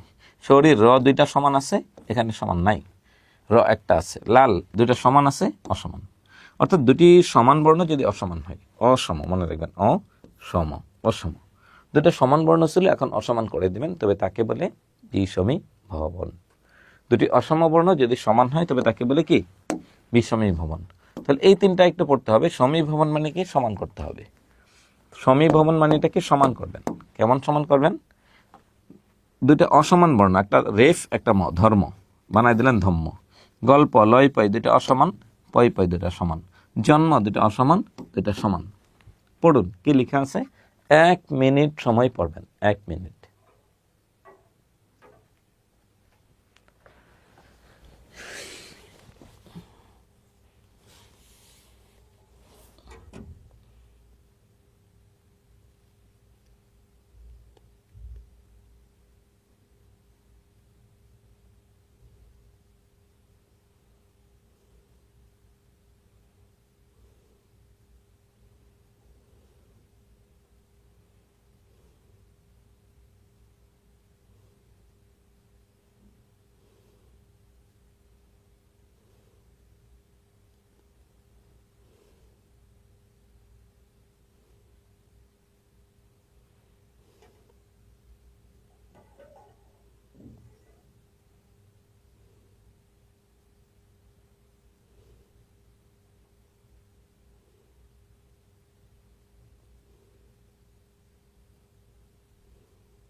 তাহলে আশা করি বুঝতে পেরেছেন এই পর্যন্ত, যে এই পর্যন্ত সমীভবন মানে কি সমান করা, কাকে কাকে সমান করবেন এই বিষয়টা একটু মনে রাখতে হবে।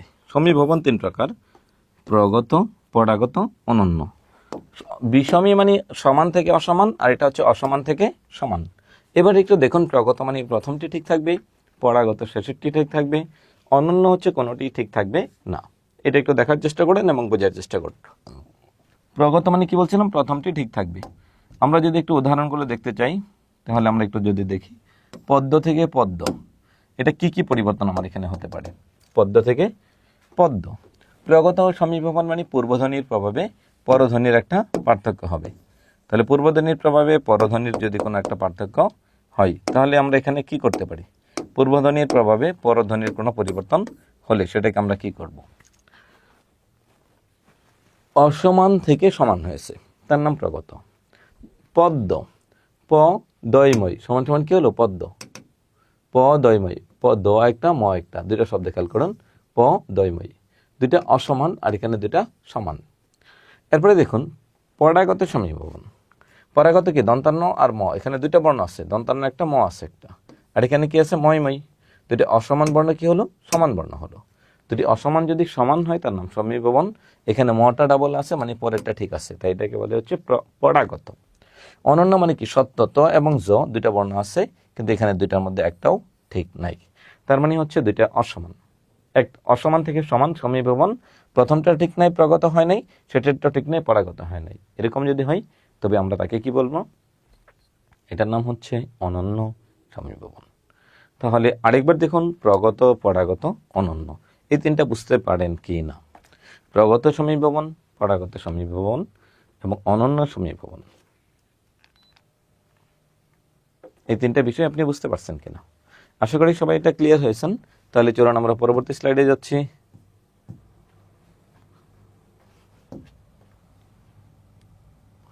পরবর্তী অংশ আমরা যাচ্ছি। এখন যদি আমরা আলোচনা করি দ্বিতীয় ব্যঞ্জন। দ্বিতীয় ব্যঞ্জন মানে কি? কখনো কখনো একটা বর্ণ দুইবার আসবে, তাকে বলে দ্বিত্বন। আমরা এটা দেখুন, আমরা কিন্তু সবাই এটা জানি যে দ্বিতীয় ব্যঞ্জন বলতে আমরা কি বুঝি। দ্বিতীয় ব্যঞ্জন বলতে আমরা যেটা বুঝি, দ্বিতীয় ব্যঞ্জন মানে হচ্ছে একটা বর্ণ দুইবার আসবে, তবে তাকে আমরা কি বলি? দ্বিতীয় ব্যঞ্জন। যেমন পাকা থেকে পাক্কা, সকাল থেকে সকাল। বিকৃতি মানে একটি ব্যঞ্জনের পরিবর্তে আরেকটি ব্যঞ্জন আসবে। কবাট থেকে কপাট, বয়ের পরিবর্তে প, অন্য কোনো চেঞ্জ নাই।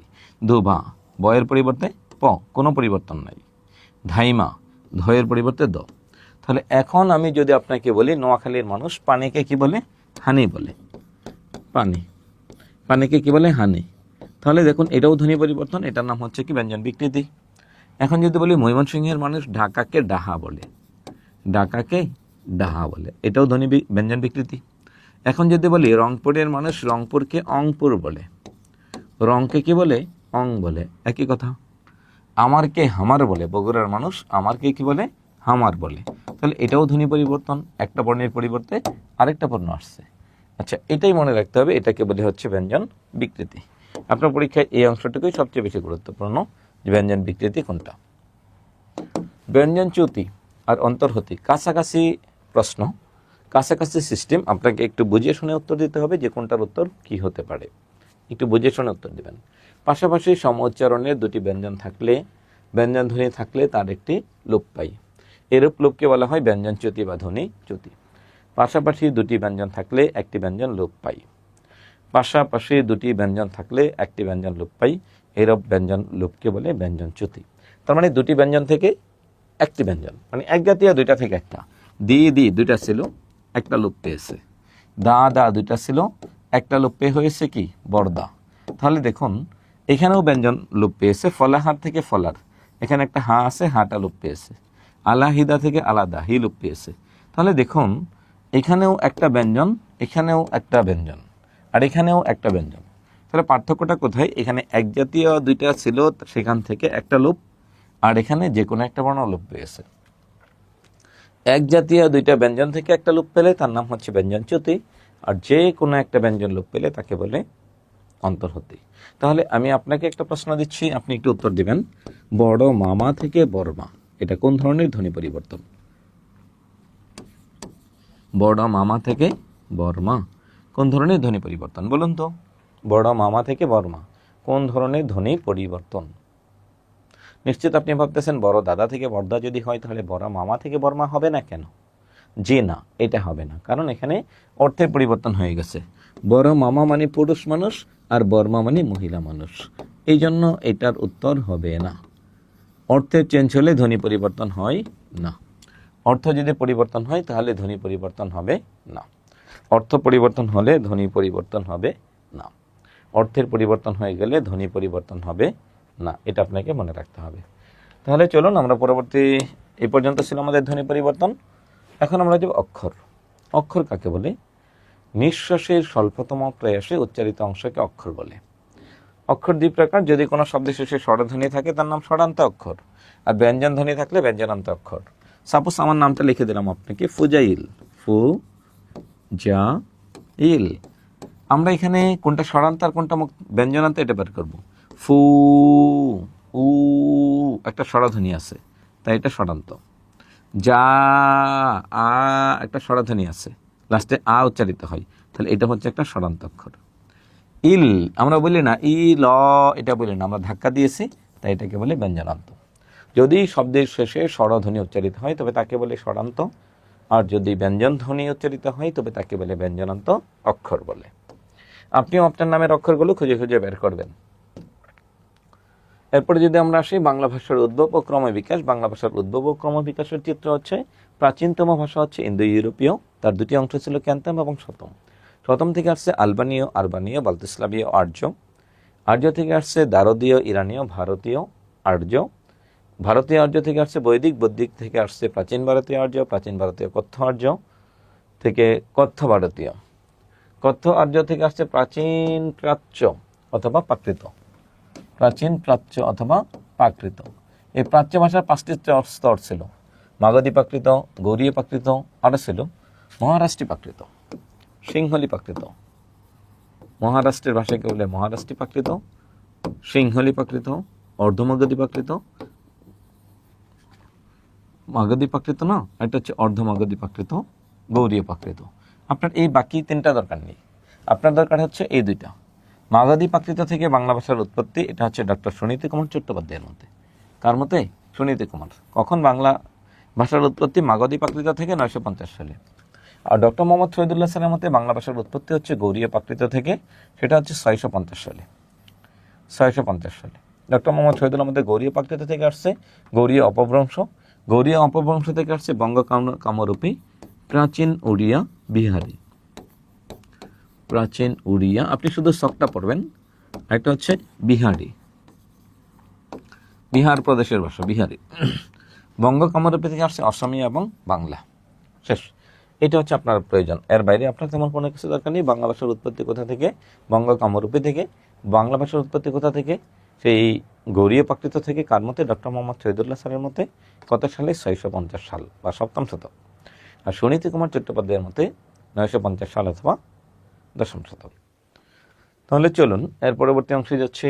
আমরা এতক্ষণ যা কিছু পড়েছি তার উপর আমরা কিছু প্র্যাকটিস করব। দেখুন 46তম বিসিএস একটা প্রশ্ন আসছে, নিচের কোন ধ্বনি উচ্চারণের সময় জিহ্বা উচ্চ অবস্থানে থাকে? উপরের দিকে থাকে।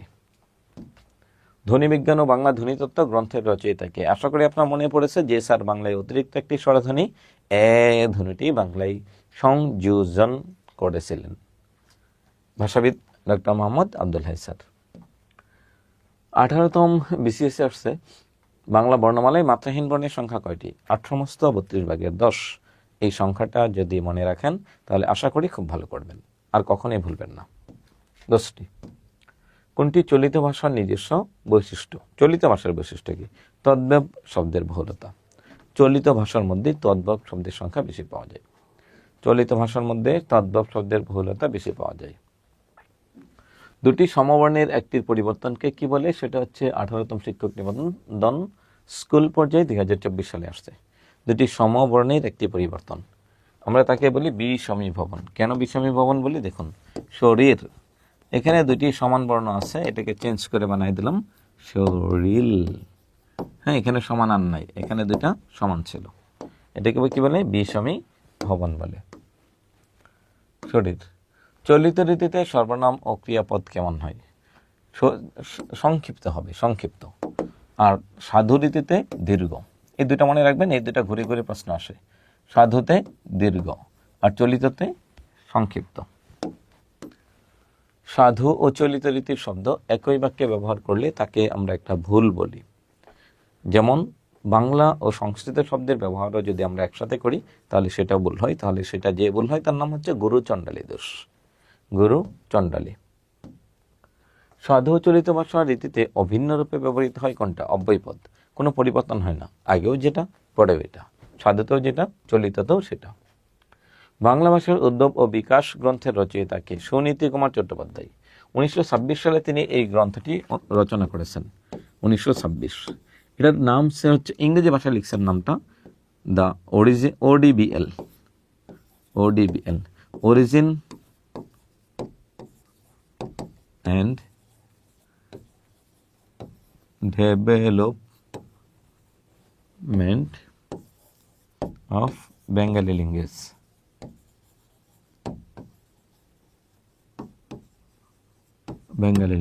Origin and development of the Bengali language. 14তম প্রভাষক নিবন্ধনে আসছে এই প্রশ্ন। স্বরবর্ণের সংক্ষিপ্ত রূপকে কি বলে? একটু আগে বলছিলাম প দয়ে ম ফলা আকার, দন্তস্বয়ে ন ফলা আকার, দন্তন স্নান। কেন পড়িয়েছিলাম আশা করি বুঝতে পারতেছেন। সংক্ষিপ্ত রূপকে বলে ফলা। স্বরবর্ণের সংক্ষিপ্ত রূপকে কি বলে? কার। আর ব্যঞ্জনবর্ণের সংক্ষিপ্ত রূপকে বলে ফলা। কার মানে কয়াকার কা, কয়াকার কা। আকার, আকার, আকার। আমরা বলি না ক আ ক আ, এরকম কিন্তু আমরা বলি না। এটা পূর্ণরূপ। কা কা এটাও লেখা যায়, কিন্তু এটা হবে না, এটা হচ্ছে এটা।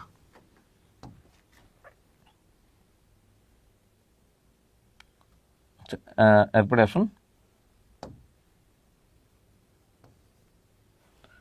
এরপরে যাবেন হচ্ছে অ ধ্বনিটির সঠিক উচ্চারণ কোনটি? অ হচ্ছে উয়ু লাস্টে, 4 নম্বরের যেটা হচ্ছে অ অ ন ন ম উয়ু অ ইয় অ ইয়। যখন লিখবেন একটা হচ্ছে উয়ু, একটা নাম হচ্ছে ইয়ু। এটা হচ্ছে কি? এটা হচ্ছে ইয়ু, এটা হচ্ছে ইয়ু, এটা হচ্ছে অ। ন ন দুইটা সমান ম। এরপরে আসবেন হচ্ছে প্রাকৃত শব্দের ভাষাগত অর্থ কি? প্রাকৃত শব্দের ভাষাগত অর্থ হচ্ছে জনগণের ভাষা। মানুষ যে ভাষায় সবসময় কথা বলে সেটাকে বলে হচ্ছে প্রাকৃত ভাষা, মানুষের মুখের ভাষা। বাংলা ভাষা কোন ভাষা থেকে আসছে? এই 4টার মধ্যে থেকে গৌড়ীয় প্রাকৃত থেকে আসছে।